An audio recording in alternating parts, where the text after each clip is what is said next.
Just moments ago, the palace corridors fell silent in a way no one could ignore. Phones that normally buzz with official statements went dark. Reporters, accustomed to hand-picked releases, found themselves staring at blank screens. Whispers swirled. Was it a health crisis? An abdication? Or something even more startling? By mid-morning, Twitter exploded with screenshots. Palace still silent at noon. #royal silence puzzling. Veteran royal commentators admitted they'd never been so off guard. Social media influencers speculated wildly, "My source says," and palace insiders hint at, each rumor colliding with the next. Yet beneath it all lay a palpable tension. When the silence finally broke, it wouldn't just be news, it would be history in the making. Even taxi drivers in London spoke of seeing royal reporters on every corner, waiting for that first clue. And in drawing rooms across the Commonwealth, families whispered of change, uncertain whether to be hopeful or afraid. At 6:04, every screen flickered to life with an image none of US expected. William and Kate, side by side in a modest drawing room bathed in warm daylight. No gilded chairs. No ceremonial guards. Just two faces framed by simple cream walls and a single vase of white lilies. William's gaze was steady, shoulders squared. Kate's voice carried quiet authority. He began by acknowledging the day's confusion. "We've all felt the questions rising in our minds," and she followed with empathy. "I know many of you have shared your worries with loved ones." Then came the human moments. William recalled pacing the halls of Kensington at dawn, replaying every possible outcome. Kate spoke of consoling a friend who feared losing what felt secure. As they spoke of shared sleepless nights and small acts of kindness, text messages from aides, a neighbor offering tea, they peeled back the veneer of royalty. By the time William closed with, "We stand with you," and Kate added, "Together, we will find a path forward," the hush that preceded them had shattered into a sense of collective purpose. Their opening lines landed like a declaration. "We are here because the old ways no longer serve our people." Almost immediately, pundits abandoned their scripts. Viewers who tuned in for Charles's customary address found themselves leaning forward, hanging on every candid word. William spoke of a monarchy built on genuine service rather than perfunctory ceremony. Kate described her own childhood lessons in empathy, recalling how her mother taught her the power of listening. Anecdotes flowed: a nurse in Manchester who'd met William at a vaccination clinic, a teacher in Wales whom Kate had quietly visited after a school fire.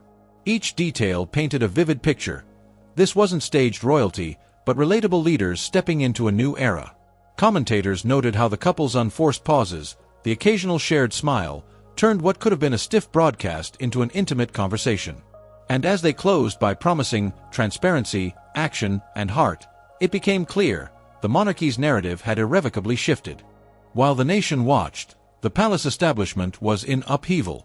In Charles's private study, aides whispered about breached protocols and frantic memos pinging across secure lines.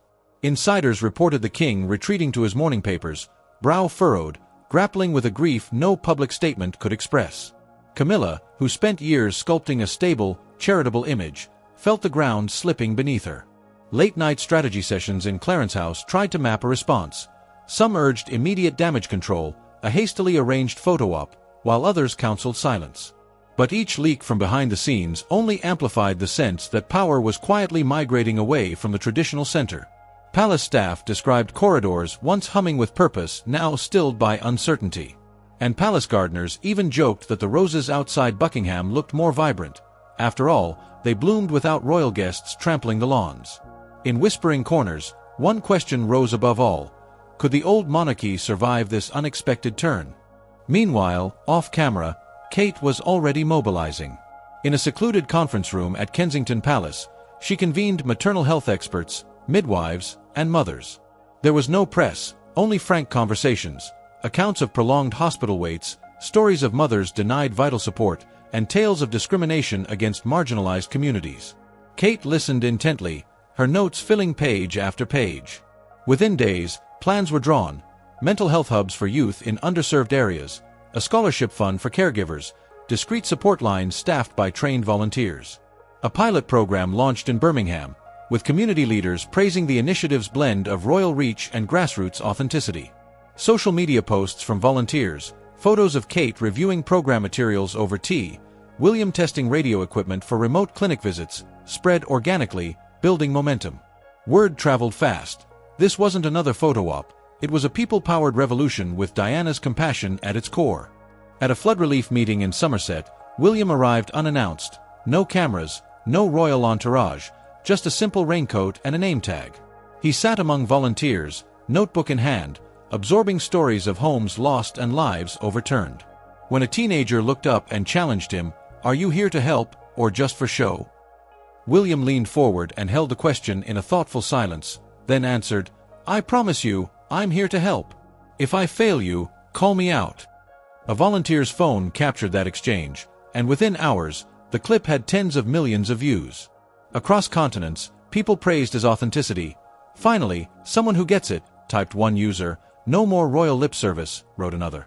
News outlets replayed the moment alongside commentary from flood victims who described William's genuine concern. That single candid vow turned a local relief effort into a global symbol of accountable leadership and set a new benchmark for royal engagement. By the end of the week, the media landscape had flipped.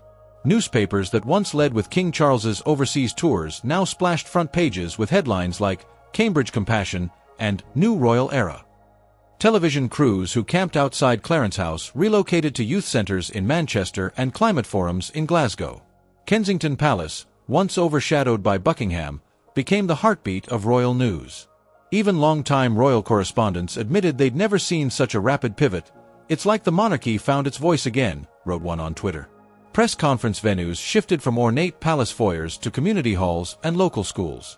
And every time a new initiative program launched, mental health support in Vancouver, maternal clinics in Jakarta, global news wires buzzed with stories of a crown finally matching words with measurable impact.